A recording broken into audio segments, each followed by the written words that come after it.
Selamat datang di episode yang sudah ditunggu-tunggu oleh ribuan, bahkan ratusan ribu, bahkan jutaan, bahkan miliaran, bahkan triliunan. Sobat Loteng di seluruh dunia, Son. Ini luar dunia apa maksudnya di seluruh triliunan? angkasa, Mas. Saya tadi agak kepleset dikit tadi. Tapi Indonesia ini agak ada sesuatu yang berbeda, Son. Kayaknya Apa, Set? nggak tahu, kayaknya lebih atmosfernya lebih tenang. Nggak tahu ada apa ya, Son, yang terjadi. Kayak lebih apa ya, lebih enak buat mengekspresikan diri gitu, Son. Kayaknya Son belakangan ini. Kenapa ya? Mengekspresikan diri. Jadi kali ini kita konten khusus ya, lebih belak-belakan kali ini ya. Kayaknya lebih legowo gitu kayaknya gitu loh. Jadi bocornya bukan halus lagi nih ya. Udah kali bukan ini. halus lagi nih bocornya ya kan. Karena saya dengar-dengar ada yang It's Coming Home, Son, tapi bukan Inggris. Emang beneran home tapi? Nggak tahu sih feels like home apa enggak, nggak tahu kita ya. Tapi emang beneran home-nya dia sih, katanya begitu. Iya. Udah lah, daripada berlama-lama mendingan langsung aja kita mulai salah satu episode yang menurut gue ini bakal banyak topik serunya. Topik seru. Topik hangat dan lucu juga ya. Ada lucu-lucunya juga ya kan. Nah, buat yang mau serius-serius langsung aja nonton yang sebelah aja kalau gitu ya kan. Karena kita pasti akan ada lucu-lucunya gitu kan. Yes. Nah, daripada berlama mendingan langsung aja kita mulai. Selamat datang di episode baru dari Di Atas 12.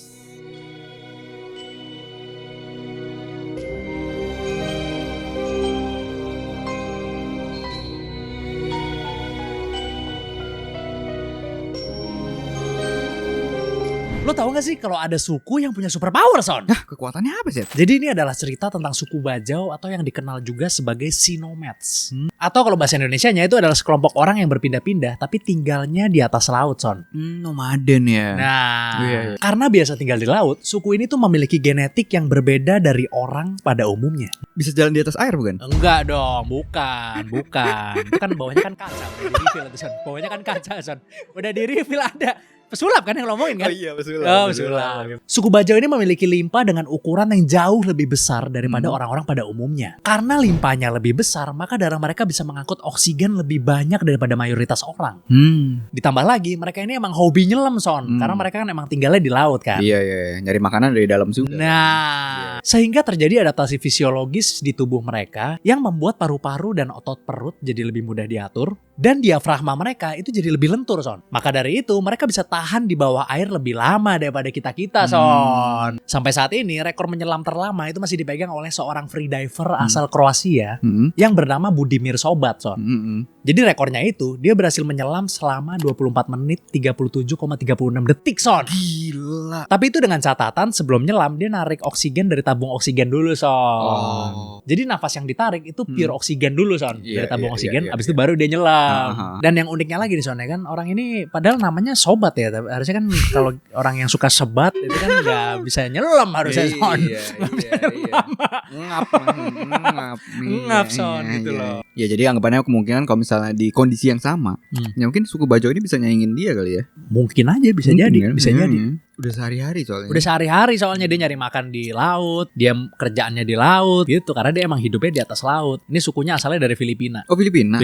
Kalau namanya suku gitu, mereka paling malas ngikut sama negara kan biasanya kan. Kebanyakan lah, ya kan mereka pasti pengen hidup dengan cara sendiri di atas laut. Hukum itu banyak yang tidak berlaku, Son. Di perairan internasional kan.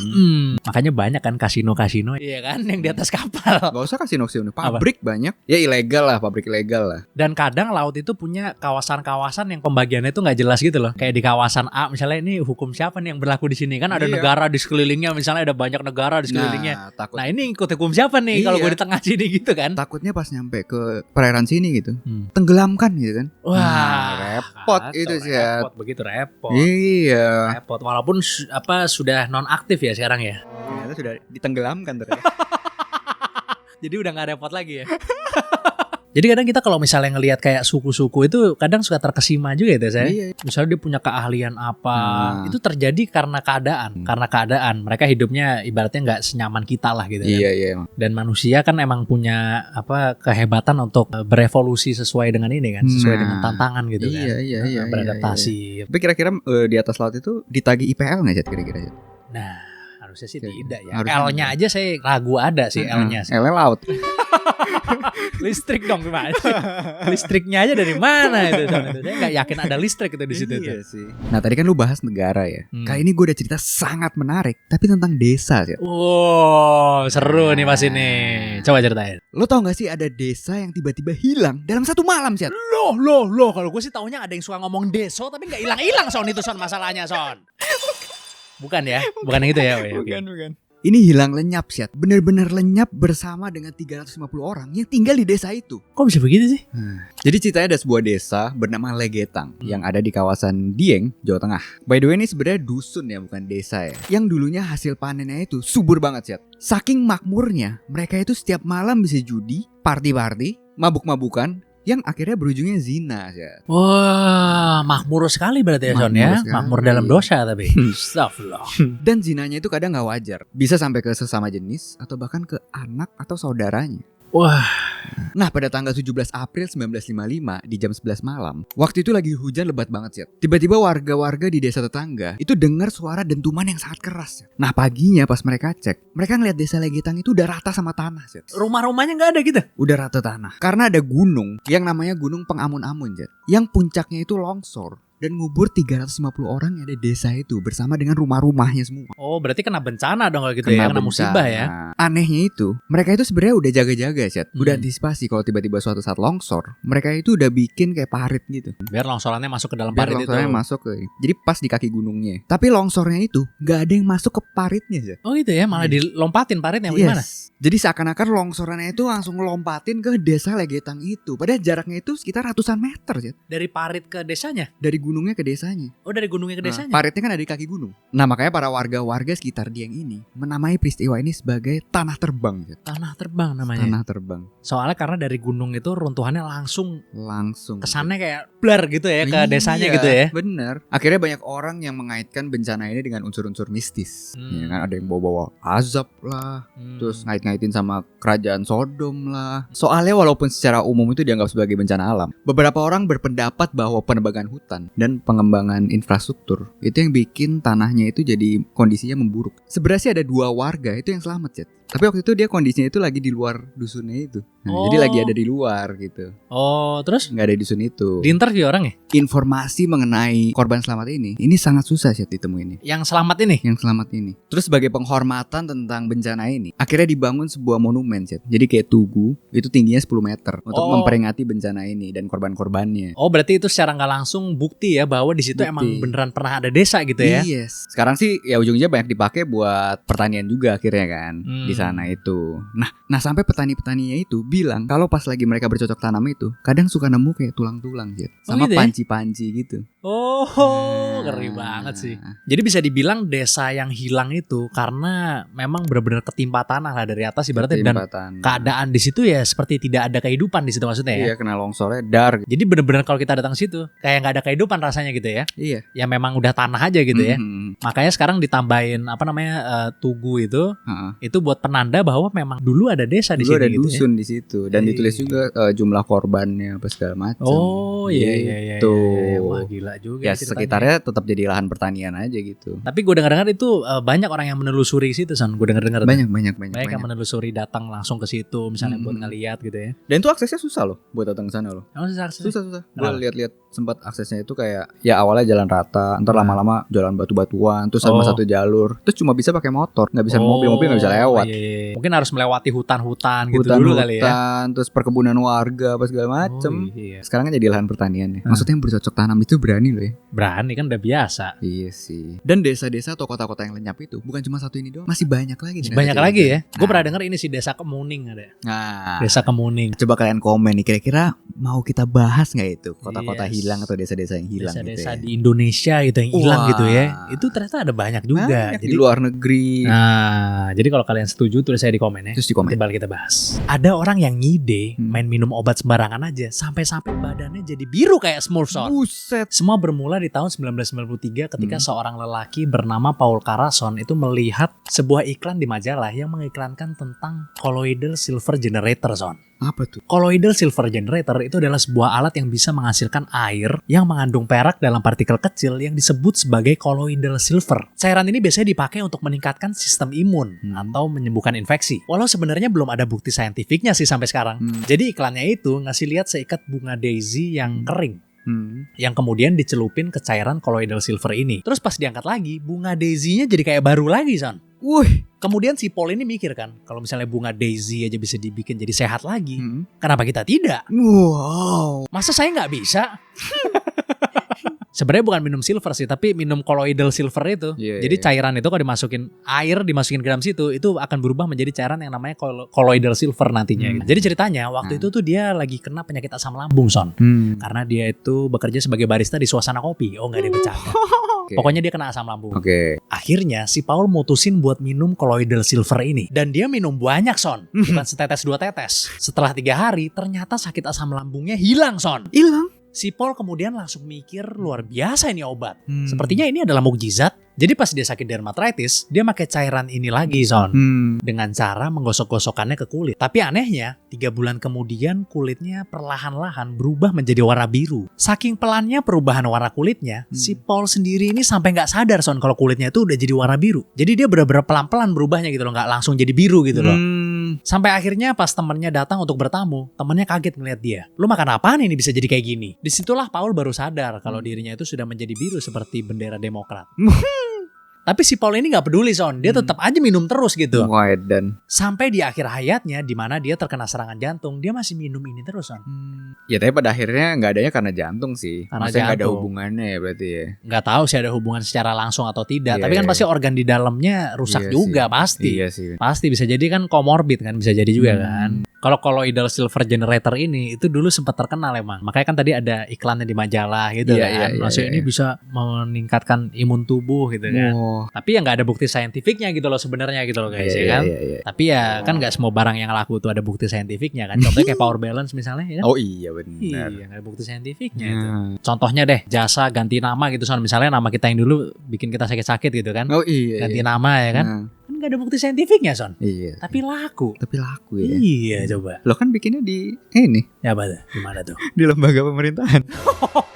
Gitu. Hah? Itu kan bukan jasa. Namanya kan pakai jasa gimana sih? Iya ya milih namanya milih lagi. Namanya bukan ngubah namanya. Milih namanya kan pakai bayar jasa dulu, Son. Iya. Ini dulu kan yang pakai batu tuh, nyembuhin pakai batu. Laku juga kan? Laku. Ponari.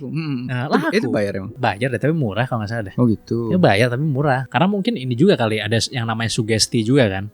Iya, jadi kita jadi lebih percaya diri misalnya gitu setelah melakukan itu kan bisa aja. Tapi kan waktu kecil kan mana tahu sugesti-sugesti. Oh ya, orang tuanya misalnya sugesti misalnya. Anak gue sehat padahal enggak gitu aja. Hah? Masa gitu? Oh, anak gue jadi sehat nih udah enggak. Ya bisa aja. Bisa atau kebetulan. Balik lagi kebetulan. Iya, kebetulan aja bisa. Cuma ente percaya, Son, kalau misalkan ganti nama itu bisa merubah nasib. Ente percaya gak? Nyokap gue sih salah satu yang ganti nama. Dia nama lu siapa? Enggak, nyokap gue, maksudnya nama nyokap gue. Oh, nama nyokap lu. Iya. Sama sebelah. Gue juga deh. Tapi kalau gue bukan nama asli ya. Kan ada Chinese kan nama Cinanya. Diadain. Tadi gue gak punya nama Cina. Tapi gara-gara ini jebret ditambahin lah. Jadi adain nama Cina gitu. Oh gitu ya? Iya. Apa itu namanya itu, Son? Jadi anggapannya gue dulu sakit-sakitan gitu. Terus ini kayaknya kurang kayu nih. Oh, kurang elemen kayu maksudnya. Kurang elemen kayu nih. Serak. Terus ada nama-namanya yang berkaitan dengan kayu lah. Gitu. Oh, pantesan ente seneng banget sama tukang kayu. Bener sih itu, bener. Iya kan, bener juga ternyata ente elemen kayu. Iya, ternyata itu. Lo tau gak ada orang yang ngebelah gunung demi membuktikan cintanya, Zed? Loh, gimana ceritanya tuh, Son? Dasrat Manji yang adalah seorang pria dari desa Gehlaur di India adalah salah satu rakyat miskin yang seringkali dijauhi atau diabaikan oleh masyarakat. Tapi di tengah-tengah kesulitan dan banyaknya tantangan di hidupnya, dia menemukan cintanya, Zed, atau jatuh cinta pada seorang wanita yang bernama Falguni Devi. Yang akhirnya mereka berhasil menikah. Walaupun mereka ada di kondisi yang sulit, tapi mereka bisa bahagia dengan adanya satu sama lain. Di tahun 1959 ada sebuah tragedi yang menimpa mereka, Zed. Apa itu? Falguni mendadak jatuh sakit. Nah, pada saat itu rumah sakit yang terdekat itu jaraknya 70 km, Zed. Wah, jauh banget. Dan satu-satunya rute yang harus dilewati itu sangat berbahaya, termasuk gunung yang memisahkan desanya dan rumah sakit ini. Tapi ya yang 70 km itu dia terpaksa harus muterin gunung itu karena gak bisa dilewatin. Oh iya, sangat sulit soalnya lewatin ya. Sayangnya pas perjalanan Falguni itu kondisinya makin parah dan akhirnya gak tertolong lagi. Kehilangan ini membuat Dasrat Manji bertekad untuk jangan sampai ada orang lain yang ngerasain hal yang sama kayak dia. Di tahun 1960 dia itu memulai misinya untuk mengukir gunung itu sih. Sendiri? Sendiri. Gila. Terus gimana? Lo bayangin dah, cuma modal palu sama pahat, dia ngerjain itu sendiri sih. Jadi mecahin batunya satu-satu. Dan gak sedikit juga orang-orang yang kayak ngejek dia atau segala macam, nganggap dia stres gitu kan. Tapi ya dia tetap bertekad ngelakuin itu. Ya mungkin sekali-sekali ada orang yang kasihan terus bantu gitu kan. Jadi mau di musim panas, musim dingin kayak apa, dan kondisi keuangan dia yang sulit ya, ngelanjutin aja terus. Pasang kacamata kuda lah ibaratnya gitu ya. Gak Iya. peduli, dia tetap aja terus terhadap tujuannya gitu ya. Bekerja terus ya. Setelah perjuangannya selama 22 tahun, akhirnya Dasrat Manji itu berhasil sih buat bikin jalan melalui gunung itu. Wah. Pakai alat yang sangat sederhana loh itu ya. Palu sama pahat doang. Jadi akhirnya dia berhasil membuat jalan itu kan. Di panjangnya itu sejauh 110 meter sih. Nah, dan lebarnya itu 9 meter gitu. Jadi dia berhasil memangkas jarak dari desa dia ke desa tetangga. Dari tadinya 70 km, itu jadi 0,6 km sih. Wah, gila luar biasa. Soalnya tadi harusnya muterin gunung dulu ya. Jauh. Oh, ini bisa lurus doang mungkin ya. Wah, gila. Jalan yang dibangun oleh Dasrat Manji ini akhirnya mengubah kehidupan banyak orang-orang di desanya, ya kan, karena mulai dari akses kesehatan, ya kan, akses perdagangan, terus yang anak-anak mesti sekolah gak usah jauh-jauh gitu kan. Yang di tahun 2007 dia akhirnya mendapat banyak penghargaan dari banyaknya organisasi, sampai-sampai perjuangan ini banyak dibikin dokumenter, buku, bahkan film juga.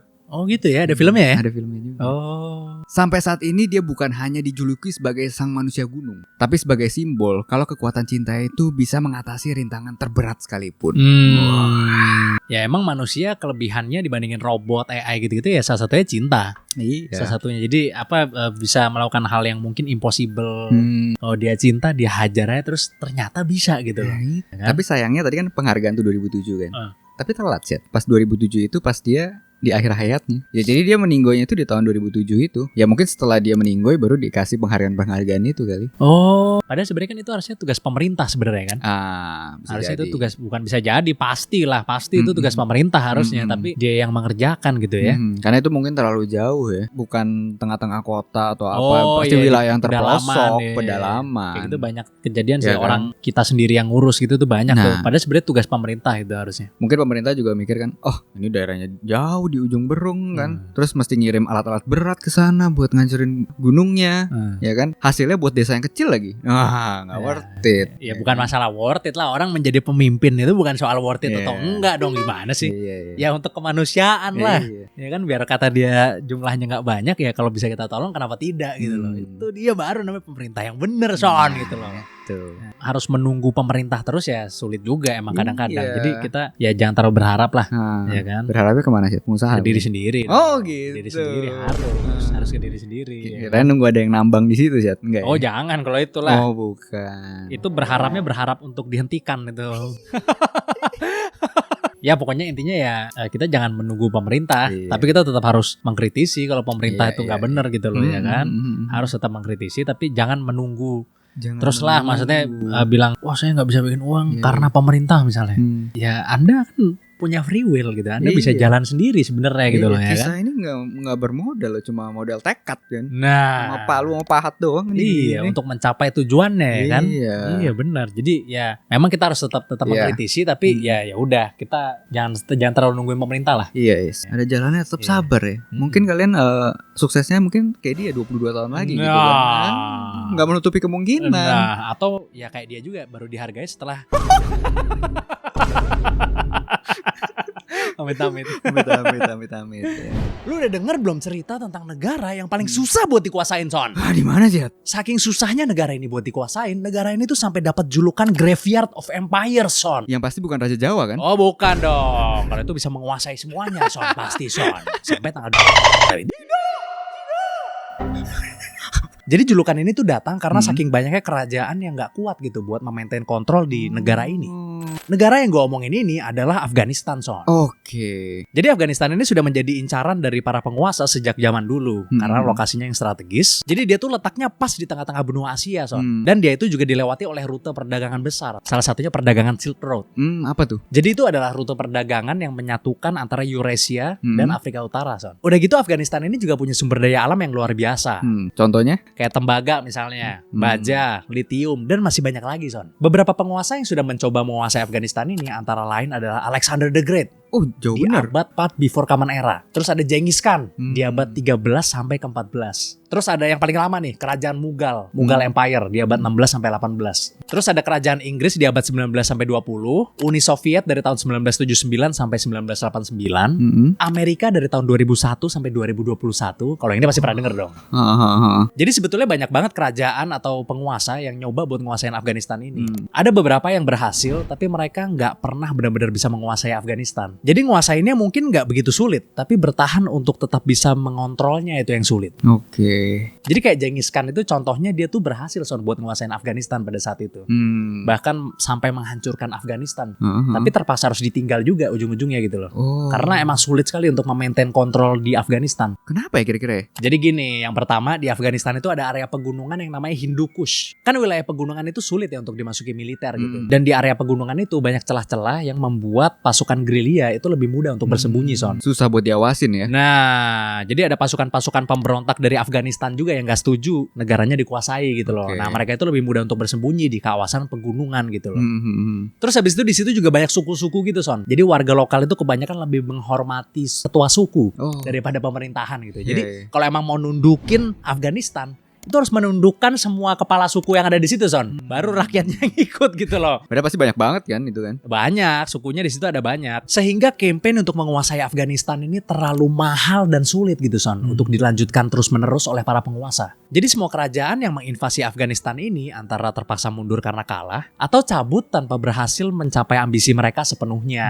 Dan Afghanistan ini memang terkenal gitu sebagai graveyard of empires gitu, Son. Gue sebenarnya sempat ngeliat juga ada salah satu orang yang ngomongin ini di podcastnya Lex Fridman. Ada Lex Fridman tuh salah satu podcast Amerika yang dia tuh sering ngebahas tentang science, tentang politik, dan bagus emang podcastnya gitu loh. Gue saranin buat kalian yang pengen dapat pengetahuan baru, dengerin podcastnya Lex Fridman tuh bagus tuh ya kan. Karena dia suka ngundang dokter-dokter gitu kan. Gitu-gitu, Son. Kalau di sini kan yang bikin podcast kan dokternya gitu kan, Son. Masih di counter juga lagi sama dokter lain kan. Gila sih sampai susah dikontrol sih. Di beberapa negara itu sih ngontrolnya cukup dengan satu keluarga gitu kan. Iya benar juga. Maksudnya Filipin kan itu kan. Filipin. Bongbong Marcos keluarga itu kan. Nah iya itu dia. Bongbong Marcos itu pasti yang dimaksud itu. Makanya. Tapi hebat memang Afghanistan ini karena sering banget didatengin sama negara kerajaan tuh banyak sekali yang mau menguasai Afghanistan ini. Karena letaknya yang strategis itu, Son. Dia ada di tengah-tengahnya Asia, Son. Iya, kayak bisa jadi pusat perdagangan gitu kan. Iya, gitu, tengah-tengahnya Asia posisinya luar biasa strategisnya. Nah, gue juga ada sempat nemuin cerita, Chat. Ini kali ini unik banget, Chat, cerita ini. Coba ceritain. Oke. Lo tau nggak barang-barang cewek yang awalnya sebenarnya dibuat untuk cowok, Chat? Loh, maksud lu gelang Van Cleef, Son? Bukan dong. Itu sih terbalik. Itu buat cewek sebenarnya, tapi cowok pakai juga, Son, kalian. Yang pertama adalah sepatu high heels atau hak tinggi, Zed. Buat cowok itu awalnya. Buat cowok. Awalnya di abad ke-10, prajurit berkuda dari Persia itu pakai sepatu hak tinggi itu supaya bisa nyantolin ke sadel kuda, Zed. Jadi tinggi dari sepatunya itu sangat membantu stabilitas dan kontrol pada saat peperangan pakai kuda, Zed. Terus di abad ke-17, sepatu hak tinggi mulai nyebar ke Eropa. Tapi di sana digunakan sebagai simbol kalau lo itu orang kaya, lo punya power dan maskulin, Zed. Oh, malah maskulin gitu malah ya? Maskulin. Jadi semakin tinggi haknya itu lo semakin maskulin, Zed. Oh gitu ya? Tapi di abad ke-18, sepatu hak tinggi mulai lebih banyak dipakai oleh wanita dan mulai berubah menjadi fashion wanita dia. Tapi sekarang kalau di runway kalau lu perhatiin itu laki-laki banyak yang pakai high heels juga, Son. Oh gitu. Banyak, Son. Biar kelihatan tinggi doang tapi. Ya, gua nggak tahu deh. Mungkin karena bosan kali ya sama fashion yang sama terus akhirnya jadi pakai fashion cewek kali mungkin gitu kan. Yang kedua adalah pembalut atau softex. Itu buat laki-laki awalnya. Itu buat laki-laki. Buat apaan? Awalnya ini sebenarnya dipakai buat tujuan medis pas perang, Zed. Tujuan medis? Tujuan medis pas perang. Buat nyumbet darah maksudnya? Nyumbet darah. Gila. Di Perang Dunia Pertama itu, perawat itu menggunakan pembalut yang dibuat dari bahan penyerap itu untuk mengobati luka atau menghentikan pendarahan para prajuritnya. Berarti fungsinya nggak berubah berarti ya, sama-sama menghentikan pendarahan kan? Sama-sama. Cuma beda kalau sekarang cuma di satu titik doang kan yang dihentikan pendarahan pakai itu gitu kan? Beda gitu kan? Nah itu para perawat itu akhirnya menyadari kalau pembalut ini bisa dipakai oleh para wanita untuk pada saat menstruasi, Zed. Yang ketiga adalah rok. Rok itu buat laki-laki. Rok. Kalau ini gue pernah denger nih, orang Scotland banyak yang pakai rok laki. Itu juga salah satunya lah. Di peradaban Mesir kuno, para pria lah yang pakai rok itu. Oh iya, kan? Sebutannya shendit. Sebutannya shendit. Oh, shendit sebutannya. Shendit namanya. Oke. Sama halnya kayak di Yunani dan Romawi. Jadi ada namanya chiton dan toga. yang Pas dipakai. lulus-lulusan bener. Bukan, beda. Toga dong. tadi katanya? Beda. Oh, bukan. Ini lo pasti pernah lihat yang sering dipakai sama Aristoteles, ya kan? Sama iya. dewa-dewa di Yunani, ya kan? Oh, saya kira tadi yang buat lulus-lulusan Son tadi Enggak, kirain. itu chiton atau toga ini. Soalnya saya dengar-dengar kalau lulus-lulusan mau di kampus yang nggak jelas sekalipun pakai toga juga Son katanya Son. Saya dengar-dengar begitu. Ada fotonya. Oh, maksud ente kampusnya si AA itu kan? Jadi anggapannya chiton atau toga itu kan lambang status dan kejantanan. Itu rok apa kain yang dibalut jadi rok aja? Kalau kainnya bukan rok lah. Rok kan yang udah jadi. Gimana sih? Resleting Ya kan? dari belakang tuh rok Kan tuh. beda, itu kan fashion. Ya pastinya roknya bentukannya nggak kayak sekarang ya, beda lah, ya kan. Dulu ya bentukannya ya mungkin kain yang dilapisin aja, jadi kelihatannya kayak rok. Kain gitu. yang dilipat-lipat Kain yang kali. dilipat-lipat, Ya kan? Kalau yang ya bener-bener kan? rok ya Scotland itu sih. Iya, Itu gue iya. tahu tuh rok tuh. Rok flanel dia. Ya tapi semakin lama di abad ke-18 rok itu dicap sebagai hal yang feminim. Ya tentunya karena pengaruh industri dan revolusi Prancis juga berperan di sini. Selanjutnya ada tas. Ini lebih ke handbag ya. Oh, handbag. Handbag yang Oh, pasti iya. tenteng lah. Jadi awalnya digunakan untuk taruh alat-alat kecil. Bahkan ada penemuan tas tertua di dunia Zat yang ditemuin. Itu dekorasinya itu ratusan gigi anjing Zat. Jadi ngeri gitu bentukannya. Iya, ngeri ya. Iya sekarang susah sih, sekarang unisex kan banyak cowok-cowok juga pakai clutch. Oh iya, man purse kalau orang bilang Oh man purse. iya, man Bukan purse. kelas, man Bukan. purse ya. Maskulin kan itu kan. Maskulin lah, ya kan. Penting dalamnya isinya MacBook harus. Besar Wajib, sekali. wajib, Besar wajib. sekali. Ya sama gambar anjing kalau enggak itunya. Oh gitu. Man purse-nya gambar anjing. Kalau enggak Kenzo. Atau ya yang kecil itu ya man purse-nya ya, yang nggak bisa dimasukin laptop maksudnya. Oh iya. Iya kan? Oh justru sekarang itu jadi statusnya wanita ya. Lu tau man gak sih? purse yang di bawah itu. Bukan maksudnya tas kecil ya. Jadi semakin kecil tas lu itu, Heeh. jadi anggapannya lu itu semakin apa ya? Statusnya semakin tinggi ya. Karena apa tau gak? Kenapa? Karena anggapannya dia itu sebagai princess. Jadi nggak perlu bawa hal-hal apa, ya semuanya cowoknya yang ngurus. Ini Anda pelajari dari cewek Anda gimana? Bukan, saya pelajari dari standar TikTok sih. Itu. Oke, sekarang kita langsung masuk aja ke segmen baca komen ya Son. Yes. Oke, ini ada komen dari @smith88947. Tonton 1 menit dulu, next jam 12 full durasi katanya. Wah. Malming dulu, ajak keluarga jalan-jalan dulu katanya Son. Mantap. Nah. Jangan lupa keluarga diajak nonton juga ya. Benar, itu dia.